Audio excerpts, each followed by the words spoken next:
All right. We are live. Live. It's a little bit of a late start today for anybody that was expecting this show to fire up earlier. We had some internet issues, some technical difficulties. It's been a little windy, but the internet appears to be back, so it doesn't look like anybody's in here yet. We're going to go ahead and see if we can get a few people in here. But I should have a pretty interesting show for you today. We're going to keep going with the phone call idea that we've been doing so far on the live panels. I don't know if anybody likes the phone calls, but I enjoy them anyways. So anyways, I don't know if we're going to have a guest today or not. Being that we started a little bit later than expected, I might decide to go a little bit later, but we'll see how things play out. Hey, what's up, Lady Justice? Appreciate you being in here. Anyways, link to the merch store you see in the banner right there. So feel free to go down and purchase some cool shirts and cool hoodies, or maybe a cool mouse pad or cool coffee mug like Bob has. Hey, how's it going, Bob? You need headphones as you are echoing. I'm echoing. Okay. Let's see. Appreciate the feedback, Bob. Here. All right. Hopefully that's a little bit better. If not, see what I can do about the audio. So let me just see if I can fix that issue real quick. I'm going to double check on my end. I've got another phone that I use here, and so it allows me to pull up my show from my channel, and then it's got a slight delay to it, but then I can actually hear for myself. Howdy, hi. Hey, Glenda Cox, appreciate you being in here. Welcome in. And it's got a slight delay to it. All right. It doesn't sound too bad. This is the delay right here. Hi. Hey, Glenda Cox, appreciate you being in here. Welcome. All right. It's got a slight delay. So that may have been the reason for the echo. Who knows? Should have a pretty interesting show for you guys today. I don't know why my logo pops up sometimes, but then other times it doesn't. It'll switch to that logo. And then let's see, we're going to go to edit the avatar, use that one, done. And then we stop the camera and it should pull up the logo. I don't know why it's just white, but maybe it's having me go as Whitey again. I don't know. It looks like I can't really fix that issue right now. So, you know what, we'll see why that issue keeps happening. Or this is the second time it's happened in what, 4 or 5 live streams, something like that. So I don't know why, but bear with me. You're gonna have to stare at a white dot instead of a thin blue line flag with it's a tattered thin blue line flag with a limp American flag underneath it. To me, it says everything we need to say about our country right now. And my son is knocking at the door. Maybe we can have him come in here and read some quick chat while we're waiting for people to get in here. Hold on, guys.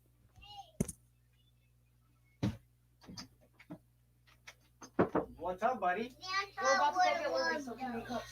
Yeah. Come on. Come in and say hi to the chat real quick, big guy. Come on. Come on in and say hi to some people real quick. Say hi, everybody. Hi, everybody. Santa will love this rap. Santa's going to love that. Say hi, our guy. Hi, our guy. 936. Wait. Say hi, Glenda Cox. Hi, Glenda Cox. Say hi, Lady Justice. Hi, Lady Justice. Say hi, Bob. Hi, Bob. Can you say the Constitution matters? Hi, too. Constitution matters. Santa yeah, that's a little bit out of his league for a 3.5-year-old right now. He's got some wrapping paper. I think he wants to try to hit Dad over the head real quick, but he's got to take off to go get our other daughter, or my daughter from the bus stop. Not my other daughter. I do have 2 daughters. So, hi, handsome. Hey, Glenda said my dream was about Lily. Your dream was about Lily? Yeah. Was it a good? About. That's his sister. About Lily. Oh, it was. Was it a good dream? Yeah. Yeah. Do you like the Blippi song? What's the Blippi song? Choo choo, here comes the train. Say choo choo, here comes the train. All right. Santa would love those. Santa would love them. Okay, I think we're done saying hi to everybody in chat. Go with Mama so you can ride with her up to the bus stop, big guy. All right. Hey, hold on, I'm gonna mute.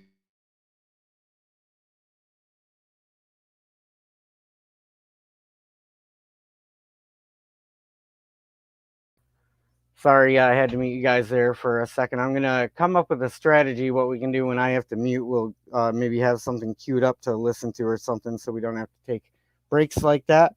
But so far, I think I've liked this week and how the shows have gone. Looks like we're losing people. We only got 2 people in here, if that's an accurate count or not.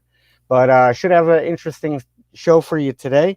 Going to have a phone call from that I made on behalf of Chuck Bronson, and that was in regards to a video I saw of his yesterday, and it was a bait car video, or that was the thumbnail. It said bait car. So we're going to play that phone call here in just a bit. We should be having a guest today, but I'm not sure. We haven't confirmed, or I haven't confirmed that yet. I'm going to go ahead and send a link to the show right now. So bear with me just a few minutes, but I do have some things prepared for you guys today. I think it should be a pretty interesting show. Either we are going to get a panel guest on here today, or we're going to go ahead and just play some audio from some guests that I wish I had, or some people who I doubt will ever have the courage or find the courage to come up on panel with me. So but give me a few minutes, guys. I'm going to be distracted for a second so I can send this link privately. And then we're going to go ahead and post this link in the chat if somebody wants to come up. I don't know. I'm going to hold out for my guest for right now to see if that guest is going to be coming up or not. So we're going to hold that spot for the guest. If it looks like they're not coming on, then, it'll be open panel to somebody if they want to come up here. And again, I'd like to talk to, cop watchers. Bob, you're always welcome anytime too. I would make an exception to the one-on-one guest rule and invite you up, Bob, and have you kind of as a co-host to the show if we do get a guest on here. And I'm going to pretty much consider Bob, since he was my first guest, as a regular to the show. And he'll have free reign to come up on panel when he wants to, and maybe help me run the show and be a co-pilot for the channel here. So looks like we only got 2 people in here, but hopefully we'll get more. Looks like we're getting a few more people in here, a couple more anyways. I should have a pretty interesting show for you guys lined up today. We should have a special guest coming on. I do have a backup plan if that is not the case, but we should have a special guest coming up here in just a little bit. You guys will have to wait to see who that is. And if we have him come up, he comes up. If he doesn't, then I have a backup plan in place for you. So just to recap real quick, anybody who's been here with us for the week, this will be the last show that we do for this week. Anyways, I'm going to try to go Monday through Friday for a couple hours, probably about 4 to 6. If we get a late start like we did today, I might go a little bit later. Or hell, if our guest comes up and things are going well, we could just take this as far into the night as we want to. It is Friday night, so but the plan usually 4 to 6, a couple hours, I think, is enough to do what we have to do each day. And then that way, maybe if things go well, we can stick to a schedule. That way you guys can know what to expect. This is going to be run similar to a podcast or a radio program, so you can listen to it on your way to work, or you can listen to it hopefully while you're at work if they allow you to listen to the radio. But again, we do play videos, so if we do have video content, I'll try to do my best to narrate it so we don't lose the audience that can't participate in watching the video. So I have a few things queued up. We're going to give it just a few minutes for everybody to get in. How's everybody doing in chat today? Hopefully you're having a good Friday. Hopefully the end of the week is coming. And then if you see me go live on this channel on the weekend, I'm going to consider doing a weekly show called The Broken Record, or something of that effect, to recap basically the shows that we had throughout the week, maybe talk about some of the highlights of the shows, maybe even put some lowlights of the shows in there to learn how we can get better. But that's the plan anyways. If you see me go live on Saturdays and Sundays, that I plan on doing to do a Broken Record. So this is on the record. The recap of the show would be Broken Record, and we can see how that goes. Maybe go through the highlights of the week and just share the good content. And then maybe that one won't be exclusively a podcast, since a lot of people are off on the weekends. Maybe we can do a lot of cop watching videos and see how long we can go on a weekend. But so far, I've liked this format so far. I don't know. I haven't heard a lot of feedback, but I have heard some. Some people have been kind enough to reach out, say they really like the program. What I'd really like to hear, though, is not whether you like the program or what you don't, but tell me specifically what you like about the program. Tell me specifically areas you think the show could get better.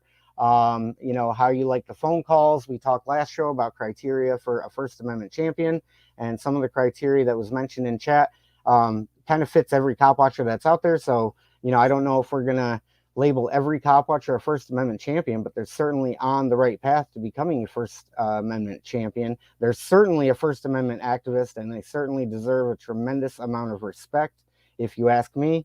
But the criteria for proclaiming somebody a First Amendment champion, again, I think anybody who speaks for themselves in a court of law gets instant First Amendment champion recognition. And there's some other things you can do to earn that status. Again, I'm a self-proclaimed First Amendment champion, but I haven't heard anybody honor my request or honor the question of, have I earned my right to call myself a First Amendment champion? I'm kind of new on the cop watching scene, even though I've been watching it for about 3 to 4 years now, and I've been obsessed. I didn't really get out until, basically I was forced to, and CPS came to my door and I started recording them. So anyways, even though I don't have that much skin in the game yet, I've only been doing it about 6-7 months formally. I believe speaking for yourself in a court of law kind of elevates your status up there. Not that there's anything special about me, but I've learned to speak for myself in a court of law.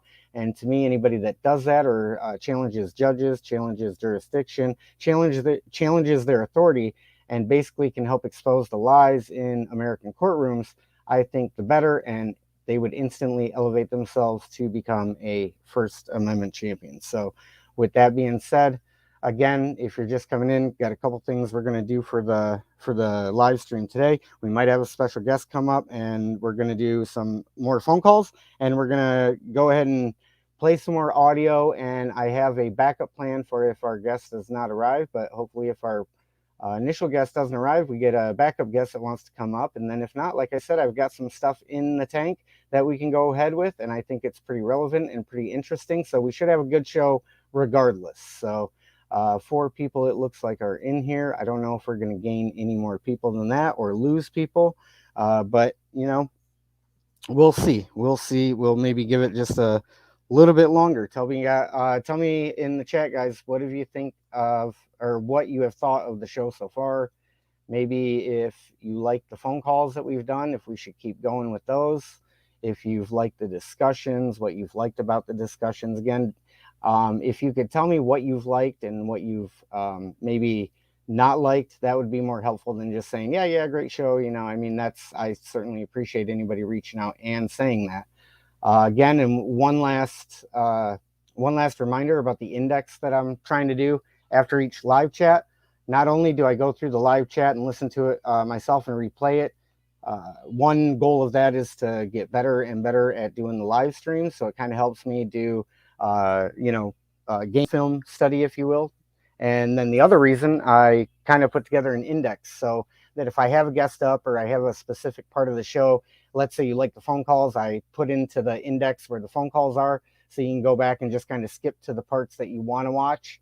And then, you don't have to sit here and listen to the filler conversation. But I certainly appreciate anybody that finds value in this from beginning to end.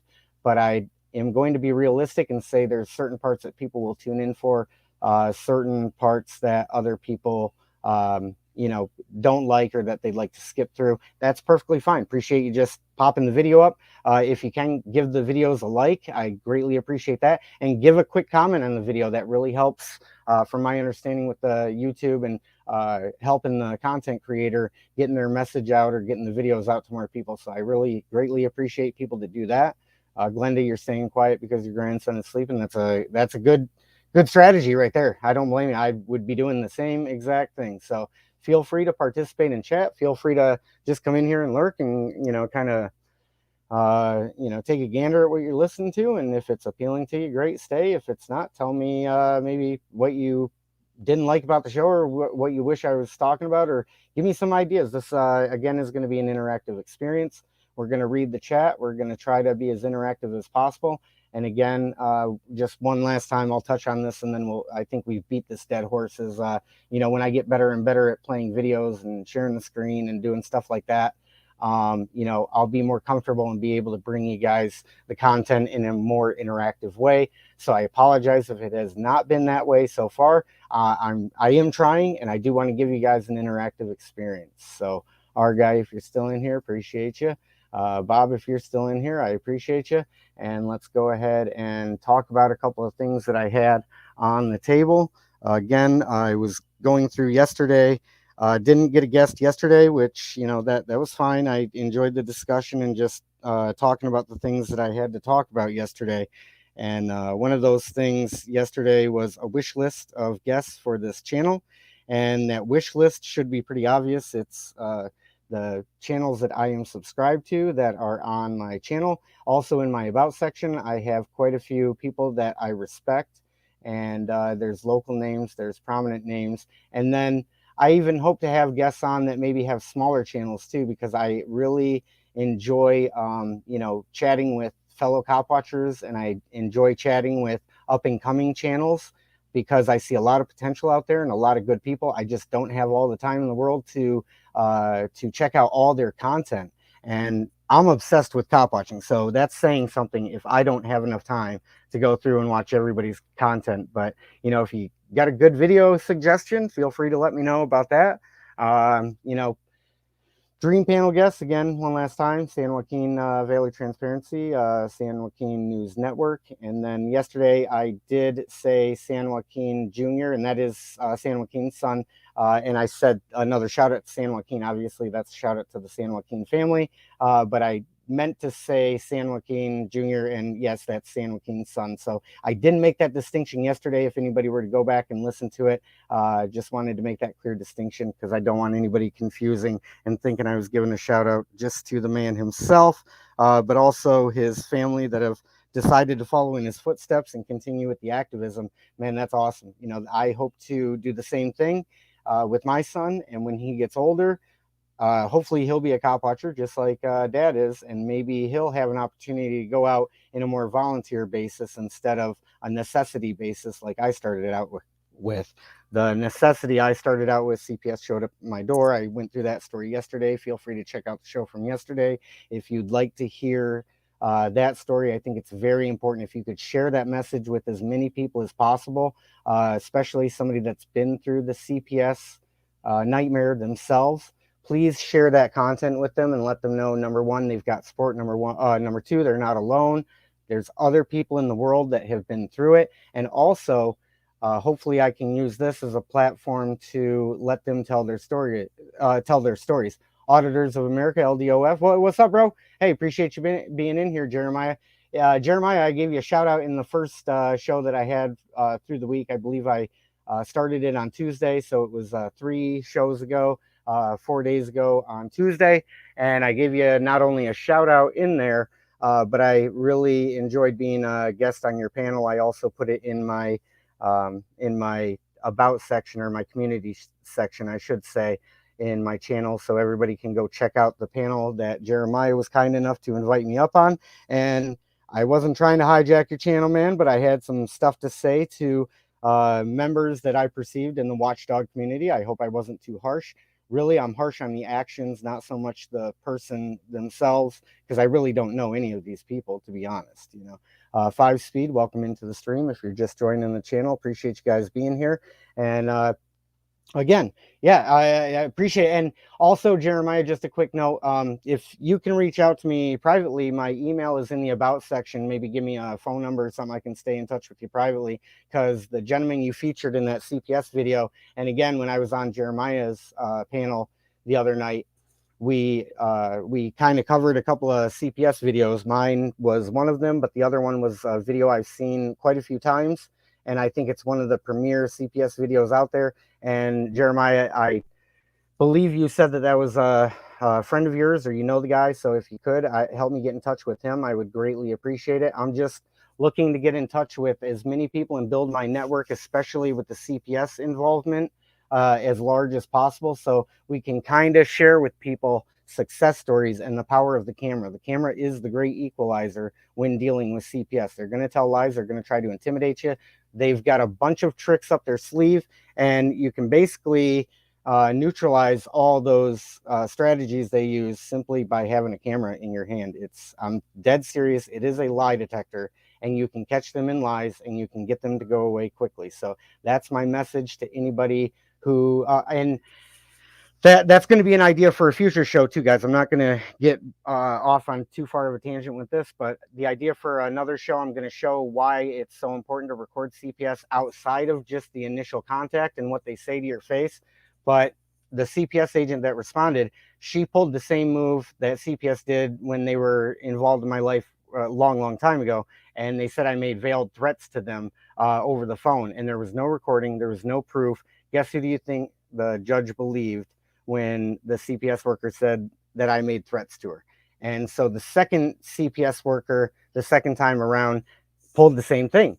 So this time I had video evidence. I had evidence of all the screenshots. I was very careful in the language that I used with her because I had already played the game once. You know, I had already been through, you know, that scenario, if you will. So I kind of had an idea what I was up against, and that's why I was very careful. So in a future show, what I'm going to do is break down the interview I had with the detective, and maybe share the screenshots of the text messages that I exchanged back and forth with the CPS agent, and let you guys see for yourselves what it means to you know, not incriminate yourself. Because when people say don't talk to the police, and I hear a lot of attorneys say don't talk to the police, and what a lot of people mean when they say that, and that's good advice, I'd advise anybody to do that. That's your best option.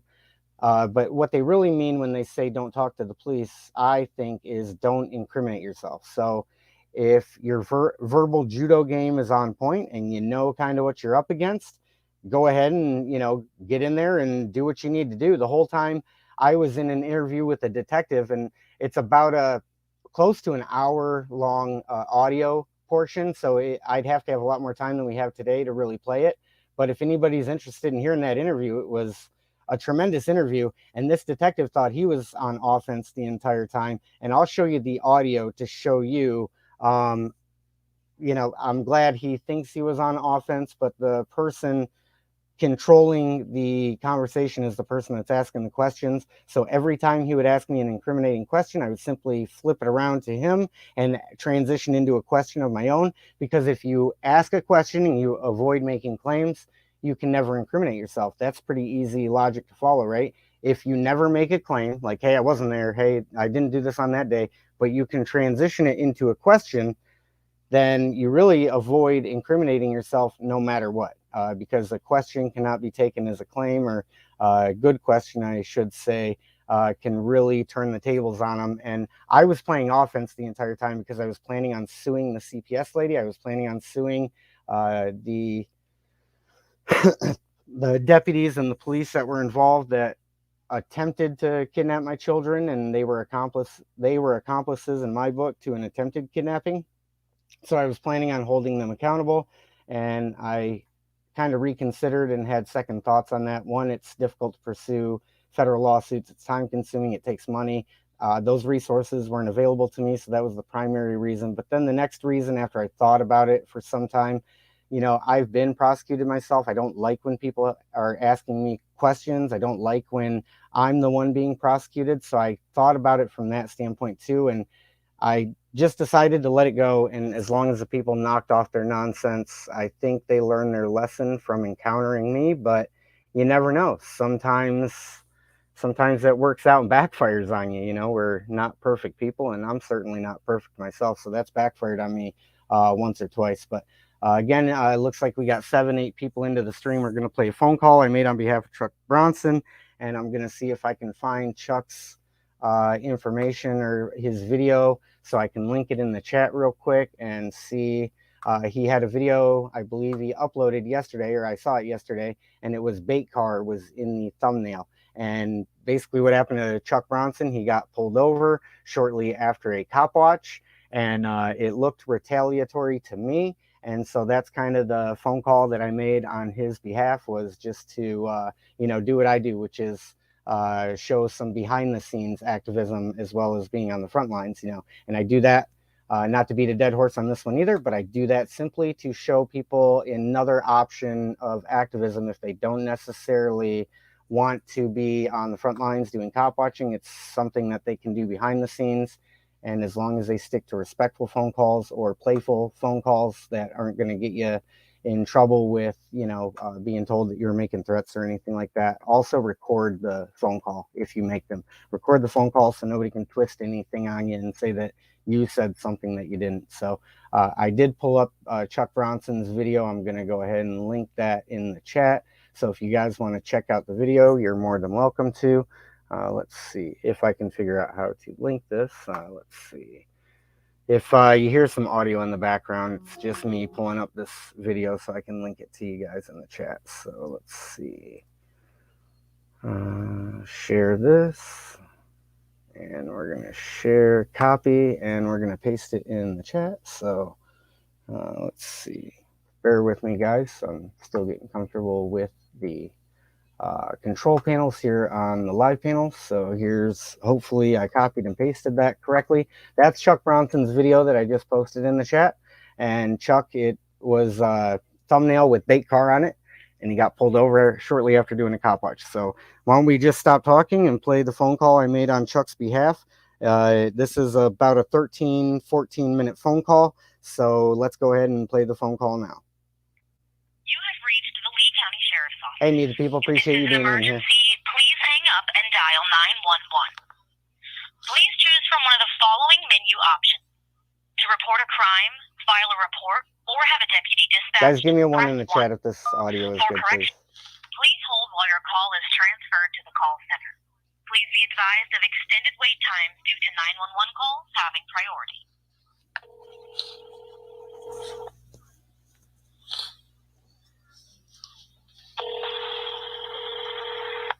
Meet the People, thank you for that.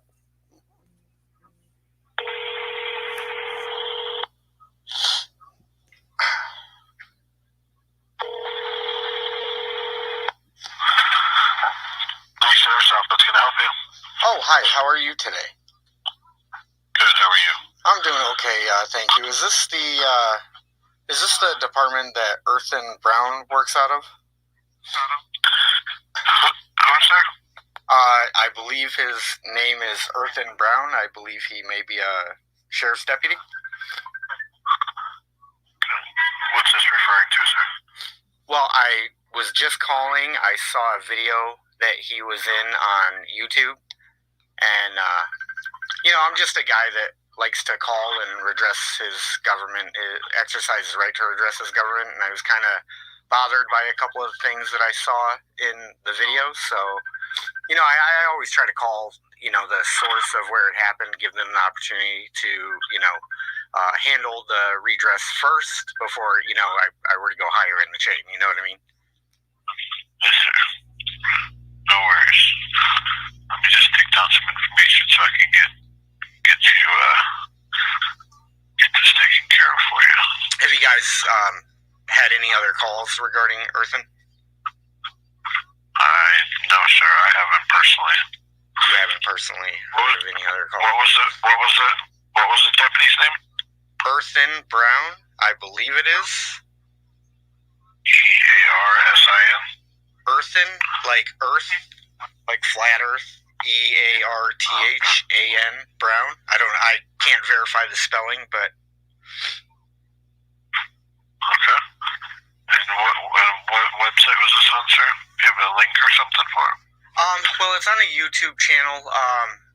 The name of the YouTube channel is Chuck Bronson. And Chuck Bronson? Chuck Bronson, yep. Like, you know, Chuck Norris, but C-H-U-C-K. Okay. And Bronson, B-R-O-N-S-O-N. Okay. And so I guess I was just calling to see, number one, if Deputy Brown has, you know, learned to run license plate properly, or if, you know, the department maybe plan to do some training, maybe particularly with him, but, you know, it might help the whole department to kind of know what system to use to run a plate properly. not sure. I don't know what the contents of the video are, sir. So. Oh, I can give you a quick recap of the video. There's a gentleman. He has a YouTube channel, and he's active in the cop watch community. And I see him out there all the time, recording traffic stops and making sure everybody's safe, including some of the officers. And then he was recording a traffic stop, and then it appeared that Mr. Brown or Deputy Brown kind of pulled him over, stating that he crossed a double yellow line, which the thing about people that do cop watching and they keep cameras with them all the time and their cameras are constantly running, it's like you have video record of what happened. So when somebody says, hey, I didn't cross over a double yellow line, but then they still proceed to run, it looked, just to be honest, it looked like a retaliatory traffic stop is what it looked like on YouTube. Okay. Like, hey, you're out here, you're recording us, and a lot of times there's some dirty. So you're just stating he did. So you're just stating you're stating he did like an improper traffic stop because. Yeah, and it was. I would go as far as to call it an unlawful detainment based on how long it took to do the traffic stop. And then what bothered me even more, and what I wanted to call and redress to you or to your department is, it looked like they called backup too. So you had, how many deputies does it usually take to conduct a traffic stop? Okay, so the phone call, we're about 5 minutes in. I'm gonna stop the phone call just for a second because I got somebody beeping in. I gotta check on something real quick. We will resume the phone call. Plus, our guest might be here sooner than I was expecting. So the phone call, we can play at any time. If our special guest shows up, you guys are going to like the special guest. But let's see, we're going to go ahead and mute the microphone just for a second so I can make sure there's no emergency with the fiance. So I'm out of here, as well. Oh, impotent, too tall. Oh, okay. Well, hey, if you're saying you're out of here, that's cool. Okay, I'm muted.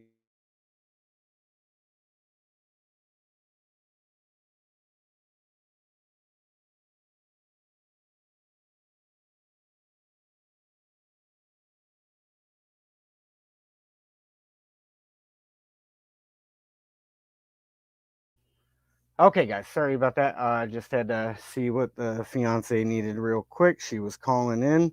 And so, anyways, we got a special guest today. They are probably going to be here sooner than expected. And then we'll go back and maybe play that phone call in its entirety. But the phone call actually gets somewhat interesting, if you will.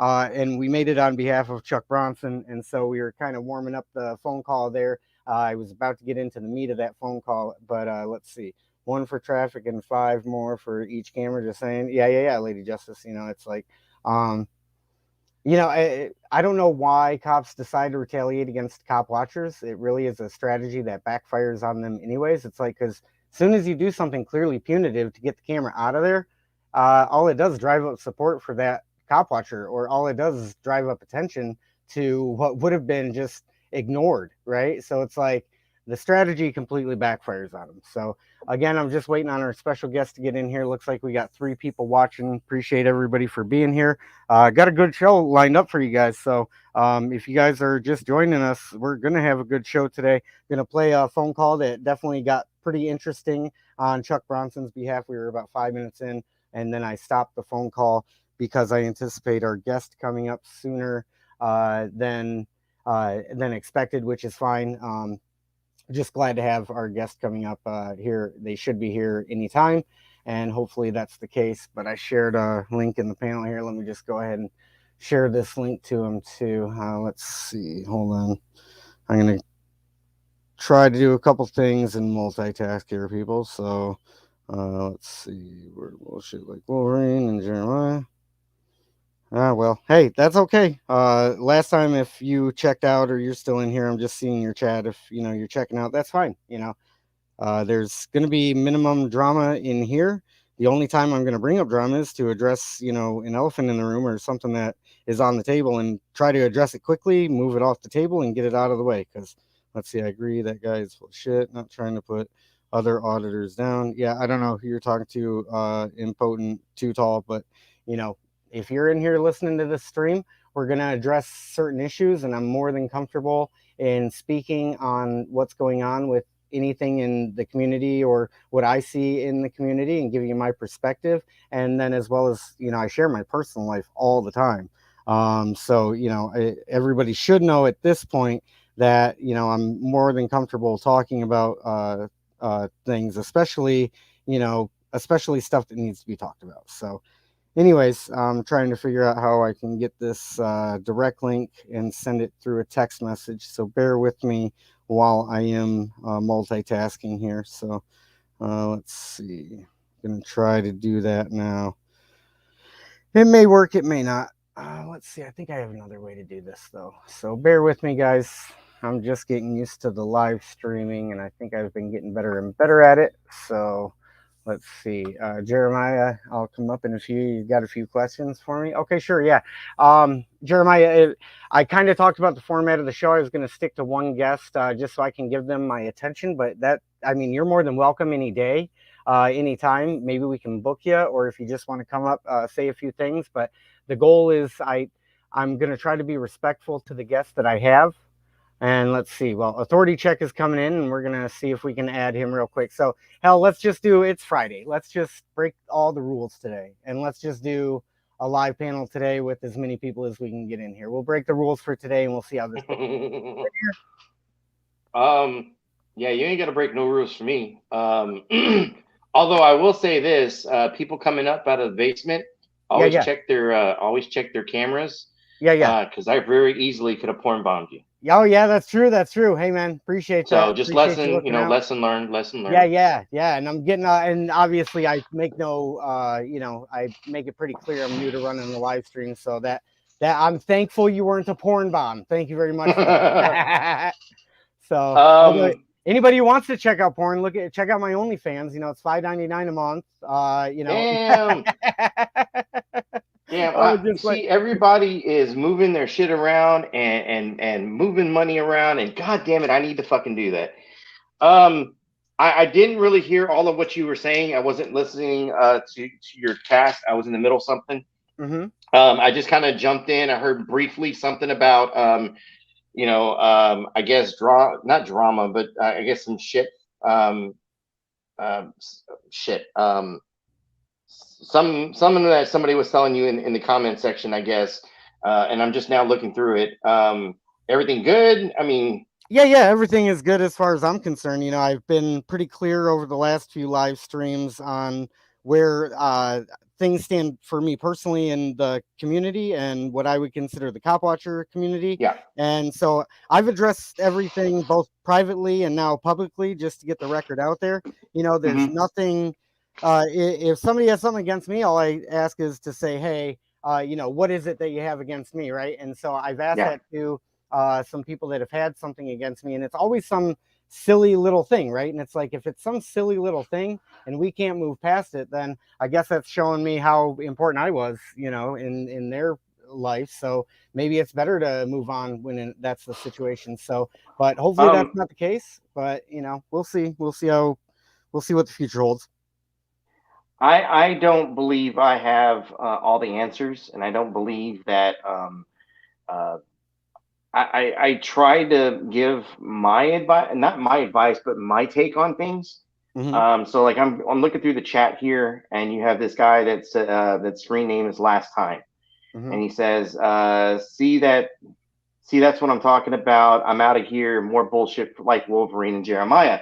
So the way that other people have explained it to me, bigger channels, people that have been doing this for a while, and the mentality I've taken for some time now is my channel is my channel. I appreciate people giving their recommendations. I appreciate people giving. I'm always open to constructive criticism, but ultimately it's my channel. I'm the one that's out there with the camera. I'm the one that goes out and films. I'm the one that edits the videos. I'm the one that does the commentary. I'm the one that maintains the channel. I'm the one who uploads the video and posts it. So at the end of the day, it's my shit. Yeah. And take it for what it's worth. Like I said, that this is your channel. That's kind of where I was going with this. It's your channel. You do what the fuck you want with it. At the end of the day, you're the one that has to live with that content, just the same as I do. Yeah. And so for somebody, okay, finish your thought. Sorry. And as far as somebody coming in and say, well, I don't like this and I don't like that, you're always going to have somebody that comes in and says, well, this is boring. Oh, this is too much drama. Oh, well, it's not enough drama. You're just, Yeah, exactly. I you're don't. out there antagonizing the cops. Well, you know what? I don't like the Right. way you audit. At Right. the end of Right. the day, you're the one with the camera. You're the one. This is your channel, whether you're doing a panel, whether you're doing cop videos. Hell, even if you were out there recording videos of little puppies and kittens and posting it online, which, by the way, does make a hell of a lot more money than Oh what yeah, we yeah, do yeah, as far as definitely. cops, Yeah. recording cops. But once again, the point I'm making is it's your channel. You do what you want with it. Fuck everyone else, Yeah, even me, exactly. And if they have who I something to have say an to you, opinion yeah, about shit. But yeah, yeah. And if somebody has something to say to you, you have a channel, so feel free. When you see correct. AC Live, go over there and tell them directly. Don't try to tell them through me and be a sissy about it. You know what I mean? Be a man and go and tell somebody specifically what you think about them. So, and as far as the words, and when people come in here and they say, oh, lame show, or you're a clown, or whatever the comments may be from trolls, it's like I've learned not to take people at their word until you figure out that there's somebody reliable and that you can trust their word. You know what I mean? So I'm Yeah. always prepared for deception anyways, which is why, if I have a question or if I think somebody is kind of bullshitting me, well, then let's, have a discussion so we can use the Socratic method of investigation. I'm going to ask a few simple questions and then we'll get to the truth of the matter. So, and I would say to somebody that has a beef with me, quote unquote beef with me, because they say I said something that was globalist, right? And it's like, here's the exact comment that I said, is that drugs need to be decriminalized because the day that we launched a war on drugs, it became a war on people, and it's basically been used to destroy our society. And I will stand by that comment. And that comment, it's not coming from off the top of my head. I've actually done quite an extensive amount of research as far as this topic goes. I don't like people on drugs. I'm not advocating for people to be on drugs. What I'm advocating for is, if you want less drug use in the world, then the last thing you should be for is prohibition, because the prohibition just has a steady track record of miserable results, right? So anybody that is it's insanity is what it is, doing the same thing repetitively, getting the same result, and then continuing to do it, right? And that's what our war on drugs is. But what what people don't want to talk about, the little known fact is the United States is the #1 dealer of drugs globally. So of course they don't like competition. So when they squash that local drug dealer and they portray him as a nuisance on your corner street, okay, basically what they're trying to do is take out their competition. They don't want any entrepreneurs on the street corner. Now, I don't want drug dealers on my street corners that have to resort to violence in order to protect themselves because it's a black market, right?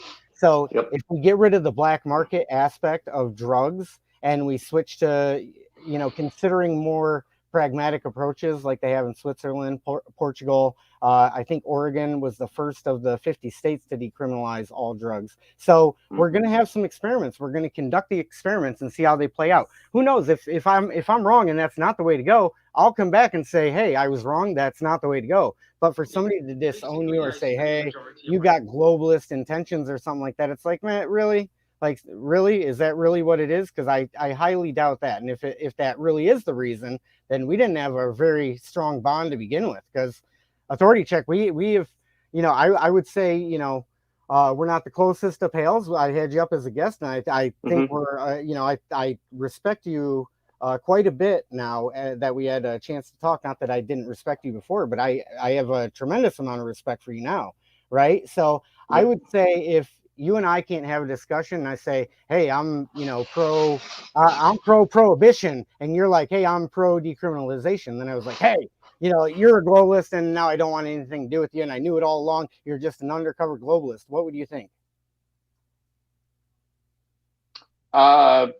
You're crazy. So, and I'm not exactly trying to label somebody as crazy, but that's exactly how it felt to me. Or maybe there's another underlying issue there that we're not really addressing. So if we want to get to the root cause of the problem or talk about the real problem, I'd be happy to do that. But as far as I'm concerned, that's no reason to disown a friendship or, kind of, retaliate or, you know, put somebody on your hit list all of a sudden of, hey, now they're against me, right? It's like, come on, that's just absolutely silly. We're all grown adults. And like we were discussing when you were a guest, you know, we're Yeah. even adults. We can say, hey, we agree to disagree. Let's move on to the next topic. There's bigger fish to fry. There's more important shit out in the world to deal with, right?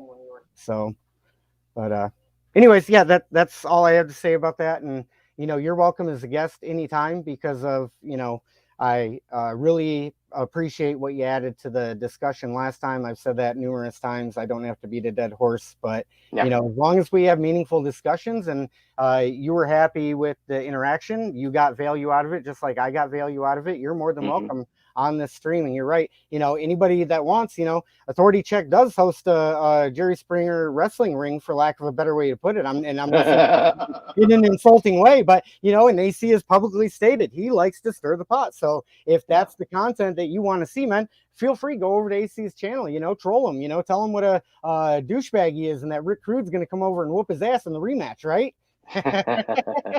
But well, and this is, you know, for example, Jeremiah, you're in the chat. I see you in the chat. Are you free to come up? Yeah, Jeremiah, you're more than welcome to come up too. And so my mentality of like the trolls and that side of things, where people are constantly going into your chats and they're making videos on you. My mentality of it is different than Jeremiah's. You know, we all deal with things differently, but ultimately, like I say, at the end of the day, it's your channel. You do it how you want to do it. You know, I think, you know, I have my opinion about people's stuff as well. But once again, it's my opinion. I'm not going to sit here and force my beliefs on you. You know, I think, you know, like I said, for example, the whole trolling thing. I have kind of interjected myself into a world of here online, a world of many different people and different backgrounds, and you know, whereas Jeremiah has had a different approach to it and has had different results with it. You know, good example was the whole judge guy, and that's why I asked him if he would come up, because that right there is a topic all in its own. When is AC Rick rematch? Keebler, he won't face me. That's just it. He won't go back into the ring with me. He's too old. He's too brittle. Apparently, this guy is so fucked up. He gets winded just pushing a lawnmower. But whatever. What's up? Jeremiah, What's up, man? Yeah, and Rick, hey Jeremiah, appreciate you being in here real quick so I can finish that thought, AC. Yeah, Rick Crude, go ahead. Rick Crude runs from you, kind of like the watchdog community runs from me, and they won't ever address me, and they pretend like I don't exist when they know who I am, and they know that basically they're just scared of coming after me because they make no bones about going after other people that they think or may perceive as, you know, easy prey or whatever like that. So I don't buy into the whole reason, again, going back to taking people at face value or not for what their word is, because they'll tell me, oh, I'm not worth the time or whatever. It's like, I'm sure that's the reason why, you know, I'm sure that's really the reason, or maybe you're just scared to be embarrassed and I'm going to call you out for all your bullshit lies and I'm going to do it on a live panel and you're going to be embarrassed and then you're going to have to go back and eat your words. So, you know, they run from me like Rick Crude runs from AC. Rick Crude What's runs up, from Jeremiah? you? Huh? Rick Crude runs from you?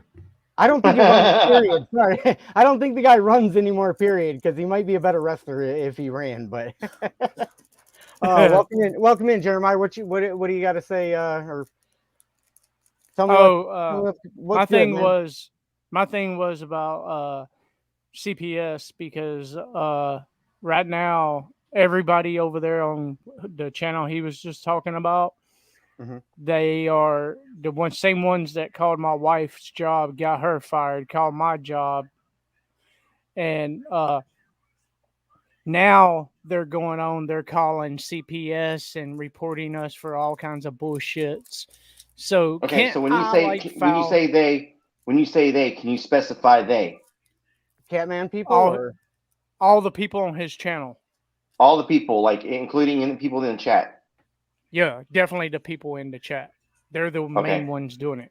Yeah, you're talking about watchdog community people that are in their chat rooms. Well, he's not really watchdog. He's a full-blown psychopath stalker.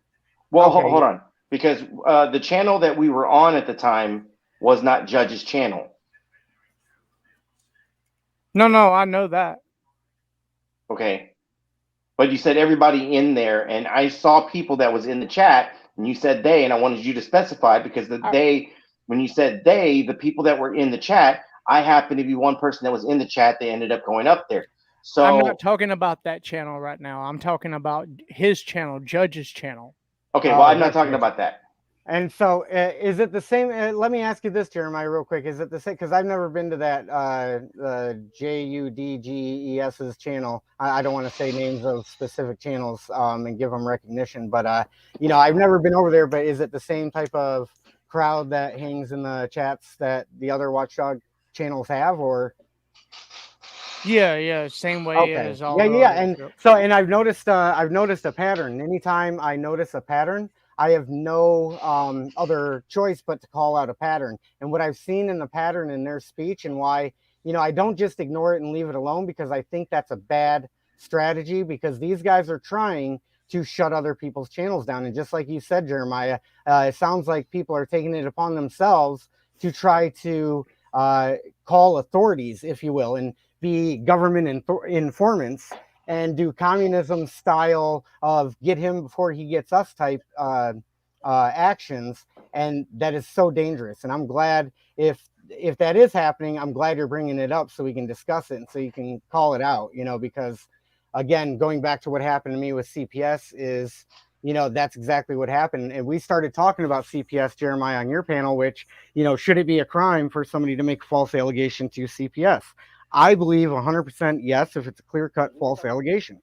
And in my specific case, and I'm not going to try to make it about me, but my specific case, I have all the proof. I have text messages from the people that conspired to do it, saying they were going to do it. I have other evidence, like strong evidence, that suggests that the people that made the allegations have never even been to my house, and they're trying to say what happened in my house, right? So it's like, I have proof, and I can prove that they made a false allegation, but nobody wanted to listen, and nobody wanted to pursue that. And so I guess what I'm trying to say, or the question I'll come back with here is, on a scale from 1 to 10, how dangerous is it to let it slide anonymous callers calling in false allegations to CPS on a scale from 1 to 10? What would you guys say? I say it's very dangerous, so 10. I mean, I would say it's about a 9. The only thing more dangerous is, an active shooter at a school, or somebody that's, actually gonna. Okay. So I'm yeah, sorry. Go ahead, AC. So I'm going to go completely opposite on Jeremiah on this one and say a 1. And I say that because I've had people call them on my family before, and because I know I'm not doing anything wrong, and they have no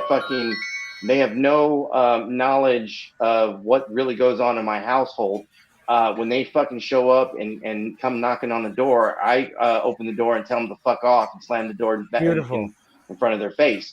Beautiful. So on a personal level, I would say that's a 1. As far as like just a danger to society and people that aren't as skilled at getting rid of them, what would you say on a scale? Would that change your rating? Yes, probably. I mean, if you don't know your rights, if you don't know that you don't have to talk to those people. They can bring a fucking officer here. But nowadays, the way CPS is, man, people calling and reporting that you're doing meth and doing it around your daughter. Okay. People come in, just rip your fucking kid away from you and not say a fucking word. Yeah, and that was the allegation that was. What are you gonna do? What are you gonna do? Fucking shoot them? No, you can't do that. Well, here's what I did, which, I would, if it was me, I would have stuck to my guns and I would have just told them to get the fuck out of here. But we ended up going to my sister-in-law's house. And so, it wasn't my property. I couldn't tell them to get the fuck out of here. And I was hoping that the guy that was at the house, I was hoping that that's what he would have done, but he didn't. He was like, oh yeah, come on in, and basically bend over and, come on in. And they convinced 3 of the adults that were at that house that we couldn't be around our kids until everybody went and took drug tests and we proved ourselves to be innocent, which we all did, and they all came back negative anyways. But I wanted to be in the position where you have no right to even demand that from us. So, you know, if it was meth and I was smoking it around my kids would have definitely tested positive, and all of us tested negative. So, you know, that right there, and again, you know, in my personal story, I was planning on suing these people, and I was planning on making them pay and, you know, getting revenge on them, because that's kind of where my mind went to. But then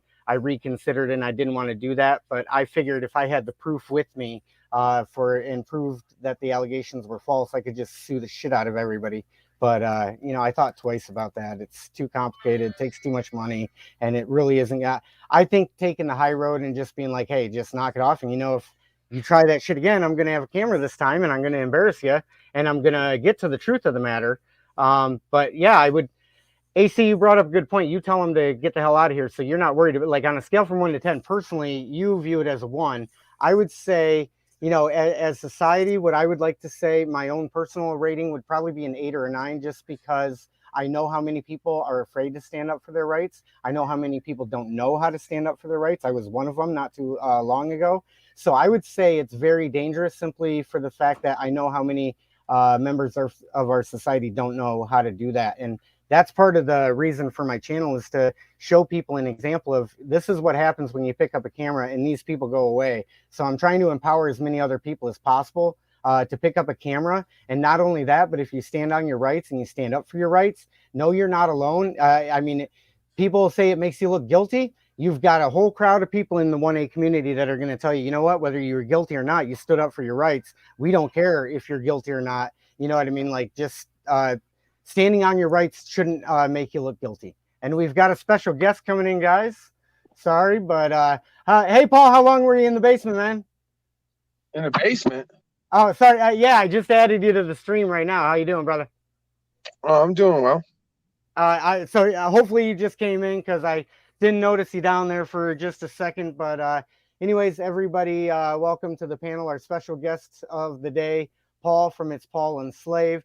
And Authority Check, have you ever heard of Paul, or have you seen his traffic stop video before? I have not. I have not. Okay, well, you got to definitely check that out. He's well known in the cop watch community simply because, although Paul does not identify as a cop watcher, he has watched cops in the past, and I'm guessing he's going to continue to do so as well. So welcome. See, that's an incorrect statement, right? Because I film cops when they're doing wrong, and I uphold the law. They watch me. So yeah. If anything, it's exactly the opposite. I'm being watched by cops. Yeah, you attract the admirers. Well, I guess where I was going with that is, you know, you do handle things in court, and you do have a common law discussion class that you have every Sunday. And so I guess part of courts in court involvement always involves cops, because there's going to be cops there to some level. If you want to speak to that, Paul, you know, and tell us a little bit about the class on Sunday, and just give anybody that may watch this stream a little background on what we do on Sundays. Yeah, so I mean, you know, we just talk about pretty much anything and everything that comes up. But, you know, the law is first and foremost in a lot of people's mind right now and heart, because we're going into bondage and genocide. I don't know if anyone's noticed, but I'm going to bring a dark cloud over the stream right now. We're going into bondage and genocide. You know what? And I've said that too, and I think we're on the same wavelength as far as that goes. I pick up a camera now, not so much because I think I can change things, and I'm not trying to be defeated, but I think you can't stop the change that's coming. I'm just there to document with the camera what's going on in this crazy world. So, but yeah, we talk about that on Sundays too, guys. So I'll definitely say, for the 4.5 years I've been doing this, if you believe that you're going to make change, you're sadly mistaken. The only thing you can do is document it as it goes downhill. Yeah, I completely agree with that, Paul. That's Jeremiah. Yeah, there's definitely, I don't know, someone was coming in. There's definitely, you know, we have to take the small victories, right? I mean, I've seen and made change myself, even if on the smallest level, right? Just the men or women saying, you know, we know you're right, and we're going to quit our job, or just treating me differently and deciding that they're going to uphold rights. I mean, I had one sergeant at the courthouse.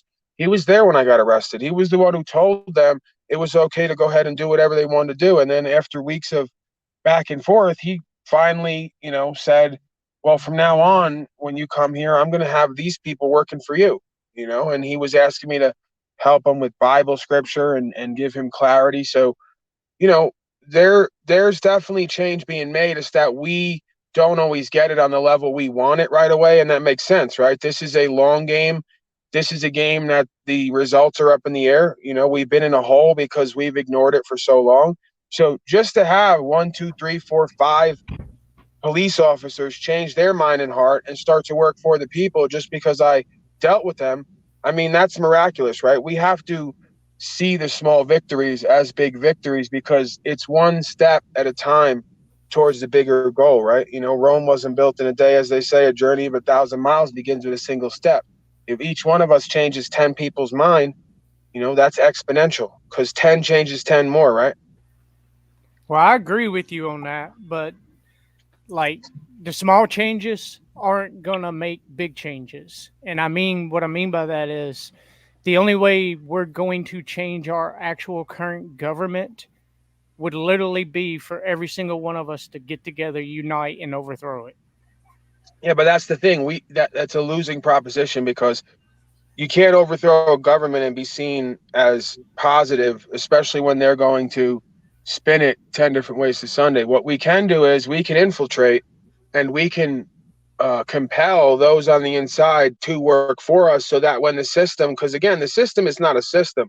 The system is only as good or bad as each individual who makes up that system, right? So if you reach one mind and heart at a time and 10 or 100 of us do that 10 times and it happens 1,000 times and then it happens 100,000 times, what you have over 10 years is a huge number of folks on the inside. I'll give you the example. I got arrested in Pagosa Springs in the middle of nowhere. So, you know, the guards, the jail guards, the folks in there, they tend to be a little bit of a different type of individual depending on where you are. They could be either really evil or really sort of good. They just come there and want to make sure that you guys are okay and get fed and everything else. They don't know what's going on. They don't understand it. They're not interested. They're just there to do their job, but they may be respectful and they may be open-minded and open-hearted, and they may know that a lot of the system's bullshit because they see the nonsense every day. So, you know, long story short, if I didn't already pass that, the girl comes over the intercom, right, when they put me in a cell after the Stadies dropped me off, and she goes, "Oh, you study natural law, don't you?" Right? And then another guy comes to me. He asks to help me wash my clothes and do my work for me and serve me. So when you're in these bad situations, you start to realize that you are a powerful being, you are an inspiring being, and that folks are waking up. Is it happening to the level that maybe we needed to see or we wanted to see? No, but what else are we here doing, right? I always boil it back down to the street level, you know, the practicality.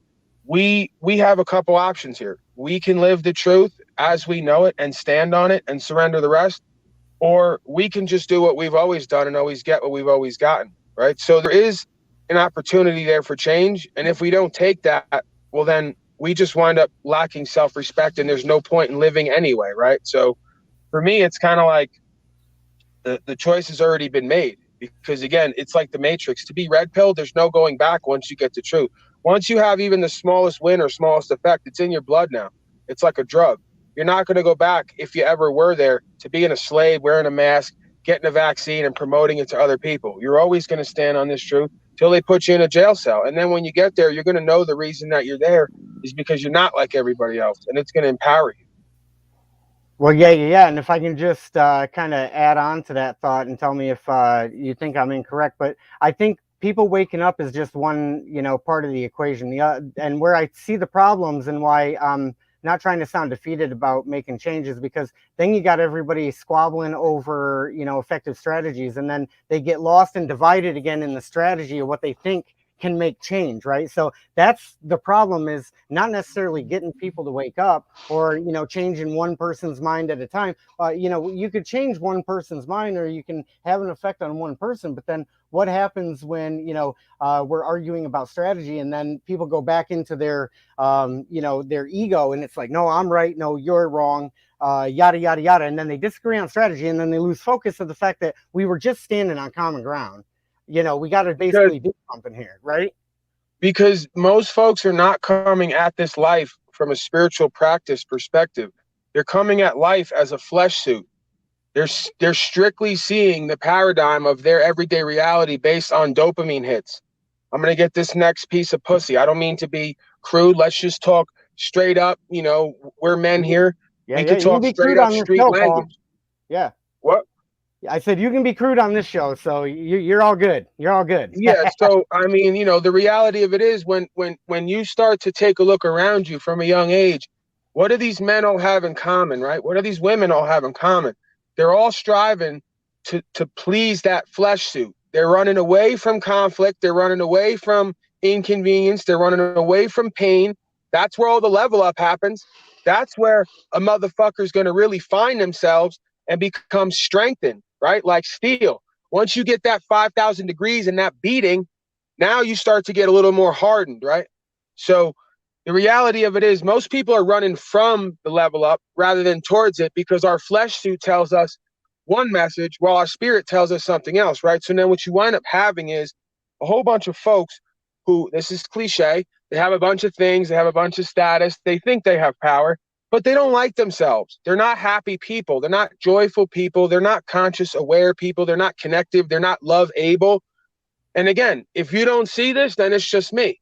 But I've been in the households. I've seen the relationships. I've seen the lies and deception, the as above, so below, macro reflecting the micro. The same thing that these folks do to us, we do it to our own kids and to our own spouses in our own home. Because again, this is a spiritual battle. This is a consciousness battle. This is us versus ourselves on a level up or accepting less for ourselves and then generating together a negative outcome, right? Because the world is a preponderance of our thoughts, emotions, and actions, exponentially put together. So if you have each individual, and again, one thing we know now, we can put it to bed. They'll say I was a conspiracy theorist for a decade. Mind control is real. Heart control is real. Most people are not special. They don't think for themselves. They do what everyone else does, right? Because for so long, people say, oh, we're all our own person. We have our own mind. My father used to tell me, and other folks said, no, you don't. You do what you've been shown. You think you know. Exactly. There you go. Right. So, you know, it's a sobering reality to reconcile that the majority of folks, as the scripture says, are in the hands of the dark one because they do not think for themselves. They will tell you they do. They'll react and project, but it's the same old rap over and over again. It's the same 5 archetypal drives, and it's the same accepting less for yourself when it comes to the 6th sense of spirit and intuition that nobody's following, because they know damn well if they follow it, it's going to get them into challenge and adversity, and they don't want that. They want a nice, mundane, stable life where they pay their bills and they get their things and they know what's coming, and they don't want any upset to that apple cart. Well, the spirit of the universe says if you won't upset that apple cart, if you won't question everything, including who and what you are, why you're here, and what you believe, you will get suffering, resistance, and eventually death, because my people perish for lack of knowledge of self and lack of knowledge of the universe, because they go hand in hand, right? That's true. Absolutely, absolutely. And those of you just joining us, this is Paul from It's Paul Unslaved, and he's got a YouTube channel, and I'm going to try to post his channel in the chat, so you guys can go over, follow him if you haven't already. But these are the types of discussions that we have every Sunday. And what would you say? How would you summarize the class that we conduct every week, Paul, or that I've participated with you? Would you say? I would say, you know, we touch on legal issues and law issues, but it's more of a spiritual journey. We touch on philosophy, psychology. I mean, you name it. If it's valuable, I think we have meaningful discussions, I would say, every Sunday. Would you say that's pretty accurate summary of what we do? Sure. I mean, law to me, just like any other art or principle, you know, they'll tell you about the arts. The arts are just an extension of, again, self, who and what you are. So you are who you are in everything that you do. So we have to tackle the issue of who and what we are and why we're here, finding purpose, meaning, and fulfillment in the everyday actions and choices in our lives in order to create what we could call a kingdom of heaven, which is just desirable society, a desirable outcome. So we focus on that, and then that bleeds over, right? Because again, people know me, if they know me at all, from law, right? The whole law thing with Mr. Valdez on the side of the road. But my first love, as you know, is psychology, sociology, history, consciousness, awareness, spirituality, right? Because I believe one follows the other and not the other way around. Most people have the cart before the horse. They want to go to university and learn the arts before ever learning who and what they are, how to conduct themselves. And that's exactly how the structure wants it to be, right? They want you not to know yourself, to lack self-awareness, so that when they fill your head with a bunch of indoctrination, you go and carry that out. An individual who knows themselves, who and what they are, why they're here, and has purpose and meaning in their everyday life cannot fall for this disempowerment scheme, right? It's just not in their DNA. Yeah, absolutely. And what I was saying about, the legal aspects that we touch on, because obviously, the majority of people that'll know you from your traffic stop video were probably impressed with your word skills and with your ability to come off the top of your head with all of the knowledge that you had, built up in there. So you've got a lot of knowledge as far as the legal realm is concerned. So I guess that's where I'm trying to say it. And I guess what I've gotten value out of your class, if I can just say real quick, it's not a class. I keep telling you. Right? Hey, and it's an experience. It's an experience. Yeah, that's probably the best way to put it, actually. And one of the things I've gotten out of the experience is really just knowing who and what I am as far as being in a courtroom, and it really helped me find the courage to view it for what it is. You're interacting with public servants and people that are there they should be there to help you and to serve you.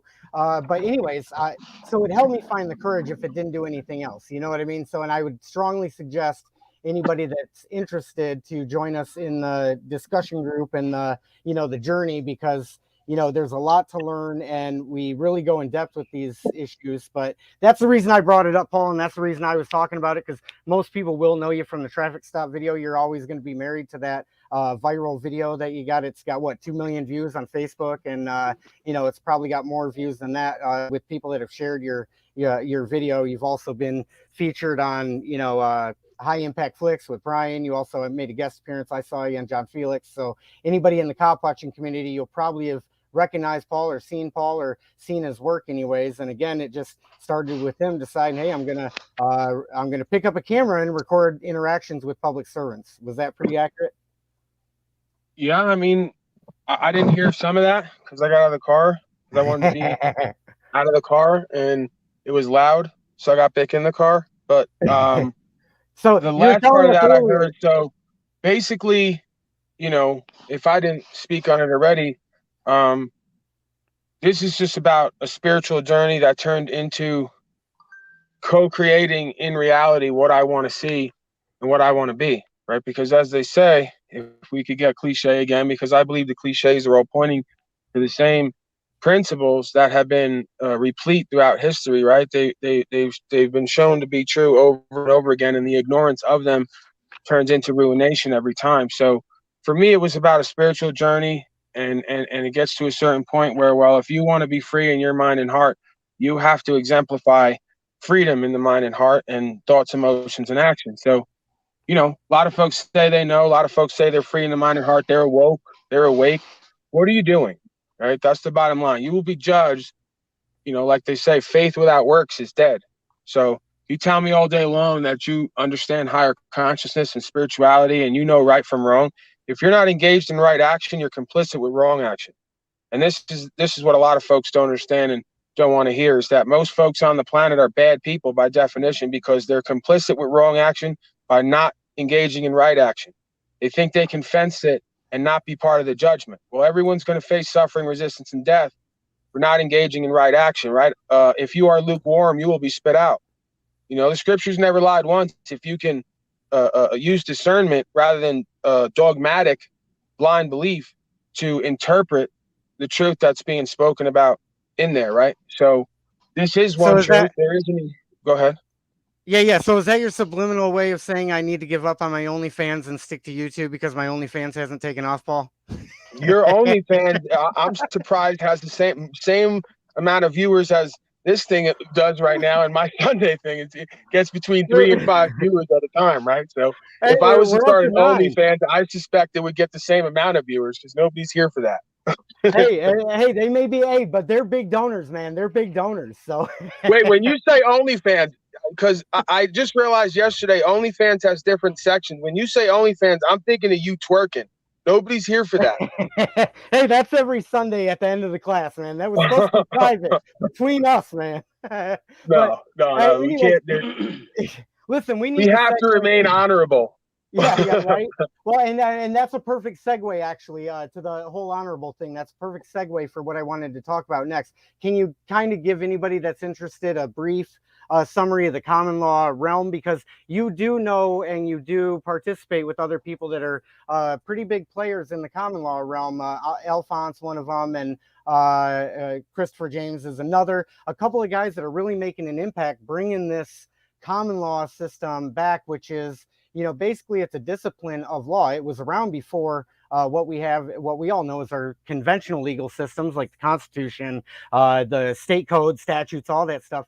Common law was around before all of this. So I use an analogy, Paul, and I kind of describe it as common law is like your general practice doctor that has to know everything about a body. And then like your specialties in law are all your specialists, you know, like a bone specialist or a hand specialist or a throat specialist, et cetera, et cetera. Would you say I kind of sum that up properly, or give your description, if you can, a brief description of how you describe the common law realm? To me, the common law is really just based in common sense. And common sense, if, again, we were not a society of complete black mirror, black box, shaitan, black square, deception, devices, right, of vice and bondage, if we were not all mind controlled away from the supernatural, which just means very natural, we would all have a common sense of right from wrong. You know, but all throughout the ages, the media has used color, symbols, light, smoke, mirrors, phrases, symbologies, if I didn't say that already, to deceive and mislead and allow the masses to adopt a principle of self-destruction as the way that they conduct their day-to-day life. So for me, common law is just common sense, right? The universe gave us all a conscience. If we would seek truth, we will be set free because we will know right from wrong. You know, obviously, it's a common law understanding that nobody has a right to take property that doesn't belong to them. Nobody has a common law right to make a contract, which is an agreement, and not stand up to it. These are just values of being taught how to be a man.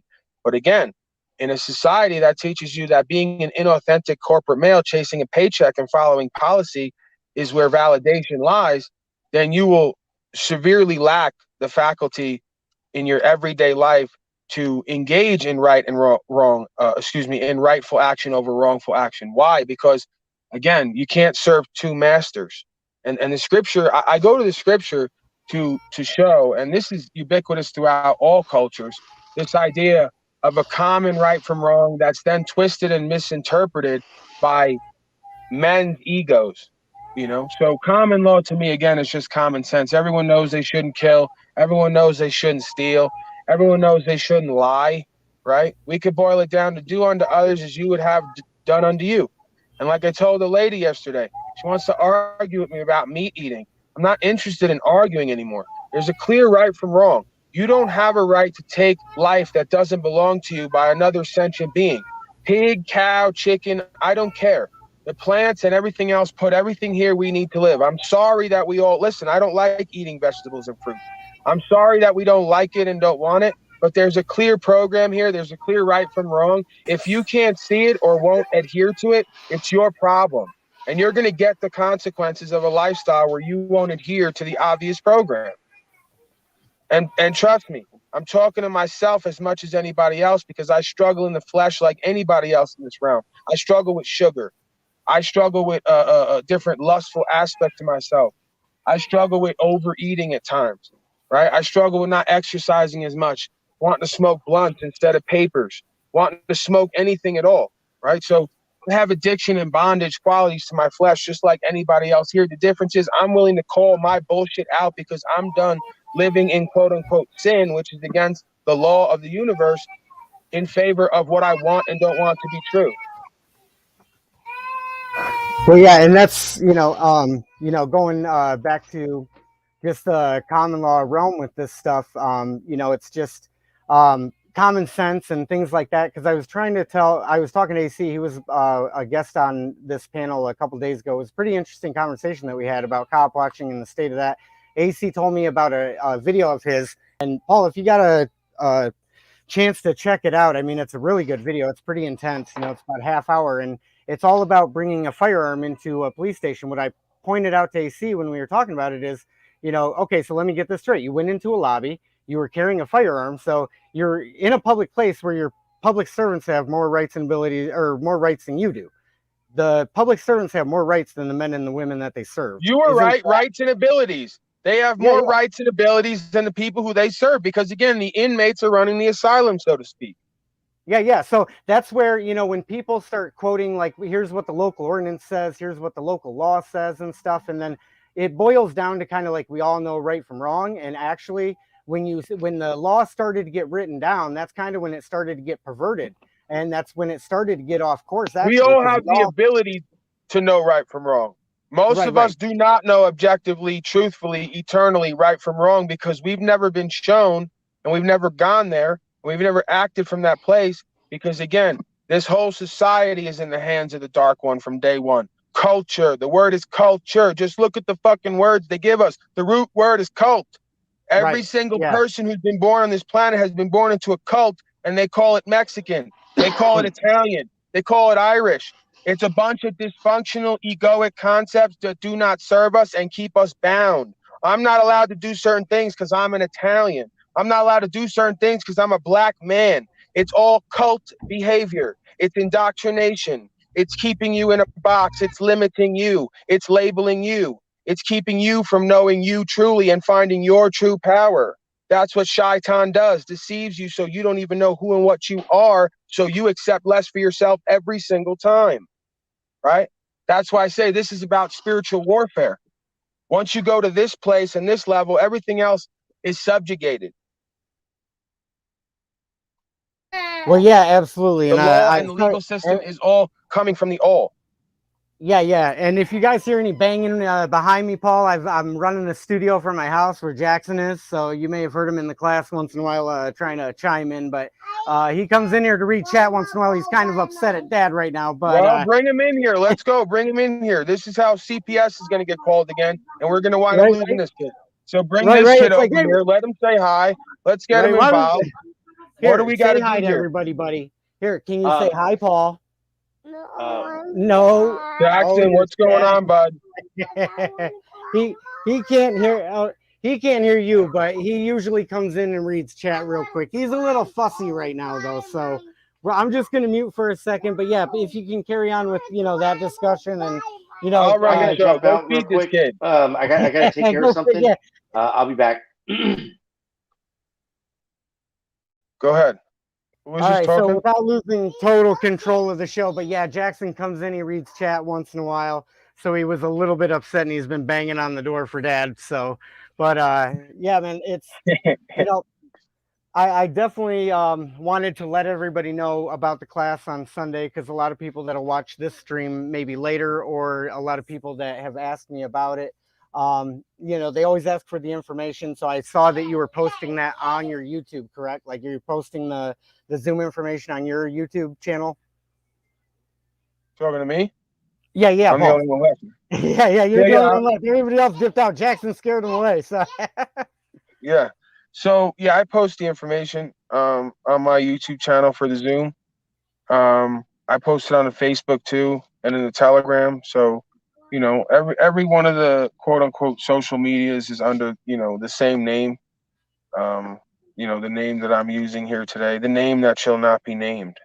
Yeah, right. And I saw your Facebook post earlier today, and man, I since I got you here, I might as well talk about that. But the devices thing, and Apple, and the bite out of the apple has been symbolized as the fall of man since the beginning of time, and then your devices, right? And then Android, right? Half man, half human. So we've got basically the tech people, the big tech is basically mocking us right to our face. Your devices are mocking you right to your face. And I thought that was such a brilliant observation, the way you put that together. So a lot of people on YouTube don't necessarily have Facebook, Paul, from what I've seen. So, but if you guys got a chance, go check out Paul's Facebook. It's under Paul Pablo.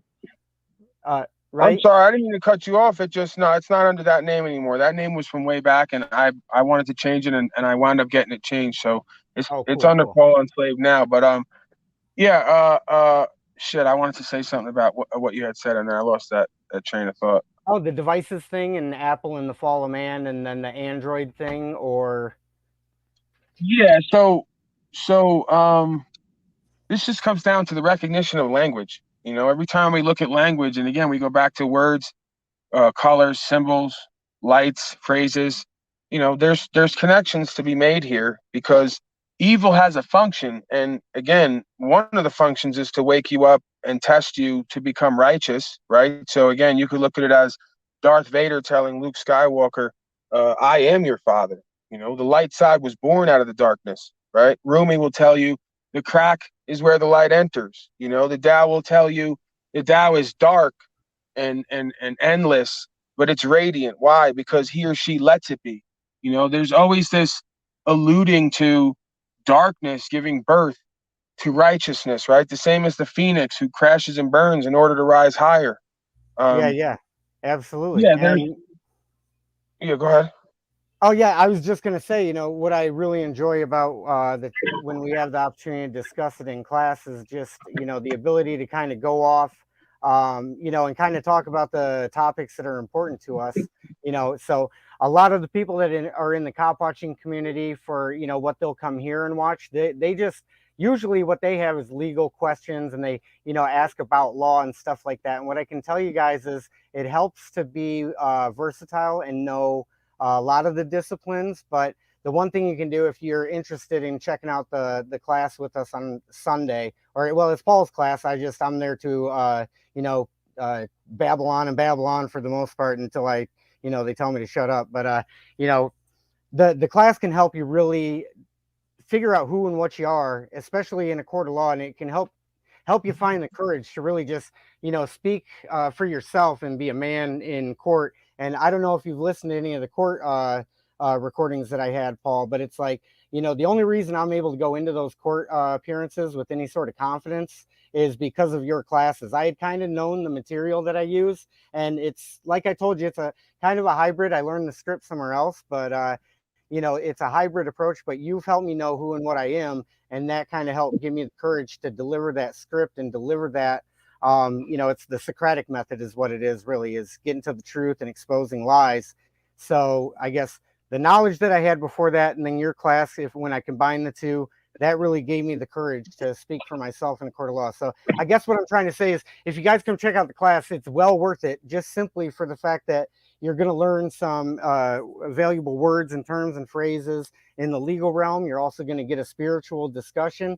And then, Paul, you're also, last class, you said you're working with a couple of the bigger players in the common law field. So, you know, you're going to start getting more and more expertise and more refined as far as what you know about the common law. So, I mean, I'm not trying to speak for you, but did I remember that? Well, the universe is forcing us all to work together because some people are better with putting this paperwork together using their language rather than I am, right? I know who and what I am, and I have a connection to source consciousness, and I work with that, right? I commune with that, and that, you know, sort of protects me and guides me and gives me a sense of faith when things go, quote unquote, wrong, right? So, but the universe is forcing us all to work together because I keep getting my property stolen, and they don't want to hear what I have to say a lot of the time in a lot of these places. So it might just be my journey and what I need, right? Other people have had successes with what I do and how I do it, and I've had my own successes, right? I mean, you could call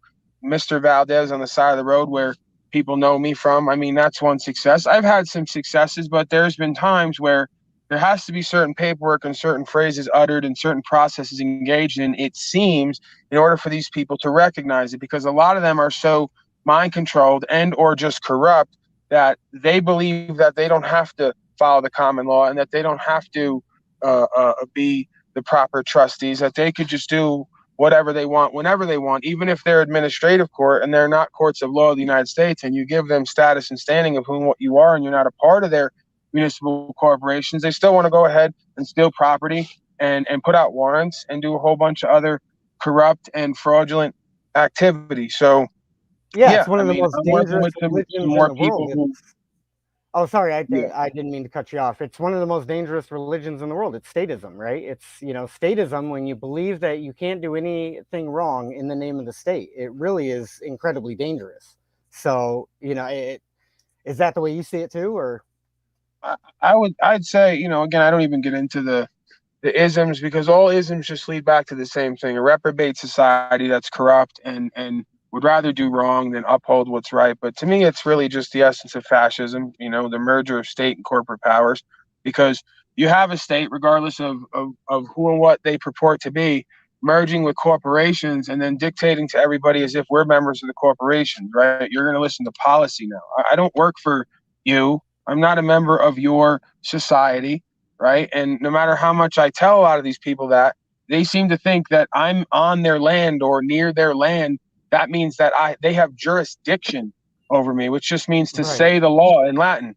You can't just say what the law is because I'm in your quote unquote area when you work for a corporation and I'm not a member of that corporation. That corporation only exists to further the ends of its creator, and its creator is man, right? So people are just completely imbalanced and inverted when it comes to consciousness and awareness, because they've been taken for a ride and duped and deceived for so long that the bizarre and the evil, right? Evil just being lib spelled backwards. It's gone on for so long that it's become the norm, right? But again, the universe has ways, like the prodigal son, of getting everybody back under the umbrella of what's true and what's right. Suffering and resistance seems to work the best for most arrogant, ignorant, egotistical folks.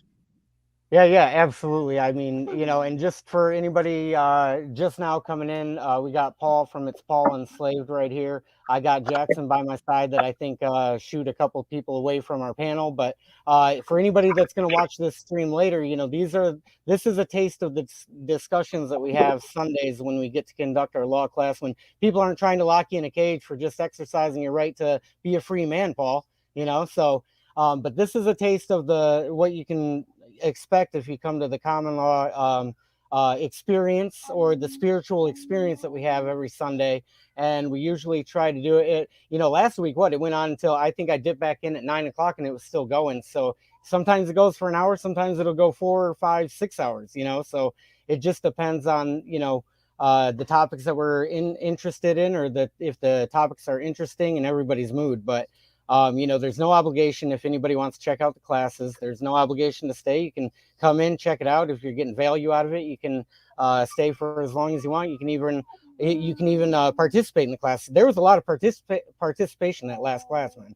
So a lot more than the last few weeks that I've seen. So you want to tell everybody a little bit about, I guess not the class itself, but just ways that, they can do something different in their life, or maybe if they're interested in checking out the class. Do you have anything to say to those people? Because what I would say to them is support you in your work, donate to your mission, because the spiritual mission that you're on, I see as probably one of the more valuable missions that's out there. So I'm always going to be a big supporter and big cheerleader of you. Hey, I had somebody tell me I was a globalist, though.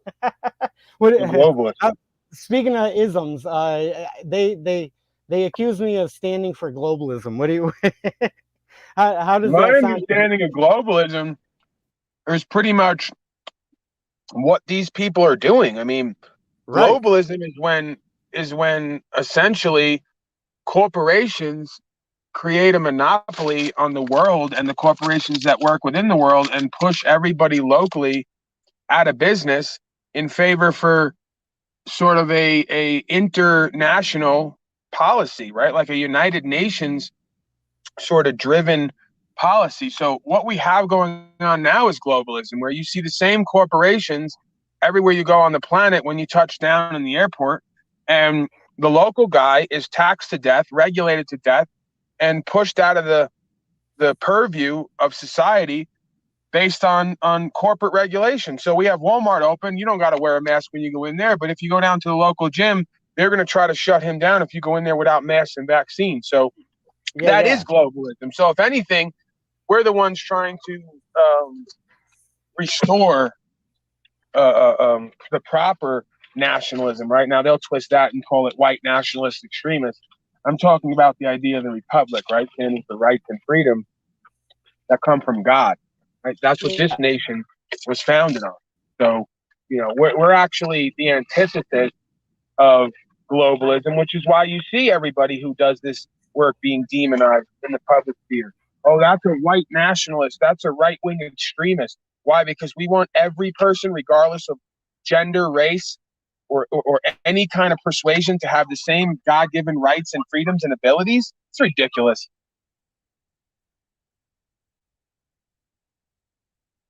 No, yeah. And you know, I was talking about this the other day in a stream. Is there's a healthy amount of like globalism or globalist agendas. Like if a company wants to bring their product on a global scale, like there's nothing wrong with that. But it's when you start merging with government powers to kind of undermine society.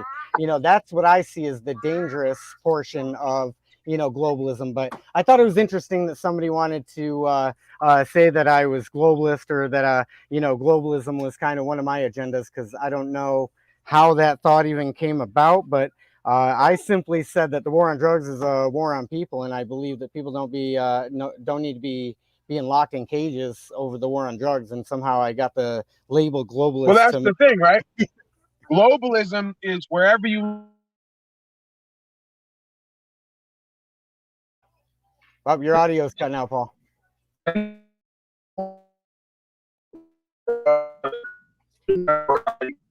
I got your grilled cheese ready. Come on. It's nice and warm. Come here. It looks like you're in one of those dead spots, Paul, if you can hear me.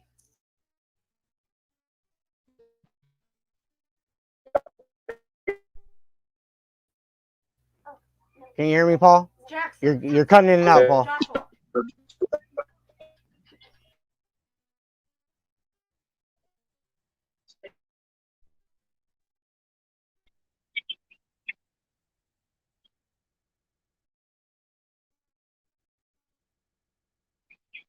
Oh, are you there? Yeah. Your audio was cutting in and out a little bit. So, but seems to be a little bit better now. But I don't know where we lost yet.